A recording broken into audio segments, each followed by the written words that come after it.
পৰিৱেশটো ল'বা দেই সেনেকৈ গোটেই পৰিৱেশটো ল'বা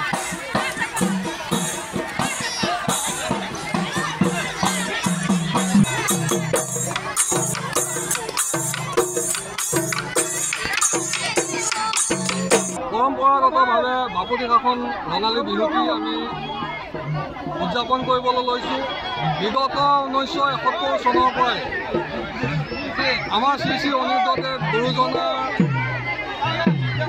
পুথিভঁৰালৰ সৌজন্যত প্ৰতি বছৰে পাতি অহা হৈছে। এইবাৰ আমি তাৰ ব্যতিক্ৰম এইবাৰ 1, 2, 3 আৰু 7, 8 বহাগ আমি 5 দিনীয়া কাৰ্যসূচী এই অনুষ্ঠান পতাকা উত্তোলন শ্বহীদ তৰ্পণ বৃক্ষৰোপণ কাৰ্যসূচী হোৱাৰ লগতে মুকলি বিহুৰ আদৰণি অনুষ্ঠান এটি আছিল। আমি প্ৰতি বছৰে আমাৰ গাঁৱৰ মূৰৰ পৰা এটিমূৰলৈ গৈ আমি সেই আদৰণি বহাগ ৰঙালী আদৰণি আমি অনুষ্ঠানভাগ ৰাখোঁ। এই অনুষ্ঠানভাগ ইতিমধ্যে আমি আহি আমাৰ শ্ৰী শ্ৰী অনিৰুদ্ধদেৱ পুথিভঁৰালৰ প্ৰাংগণৰ সন্মুখ আহি আমি পাইছোঁ আৰু পৰম্পৰাগতভাৱে আমি এই অনুষ্ঠানভাগ আমি পাতি আহিছোঁ। আগন্তুক দিনতো ইয়াতকৈ উলহ মালহে পাতিব পাৰিম বুলি আশ্বাস ৰাখি বুকুত সাহ গোটাই আমি এই কাৰ্যসূচীভাগ আগুৱাই লৈ যাওঁ।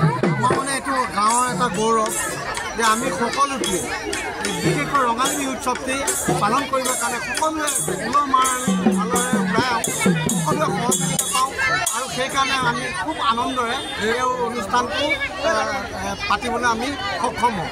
ইয়াতে আৰু কি কাৰ্যসূচী আছে?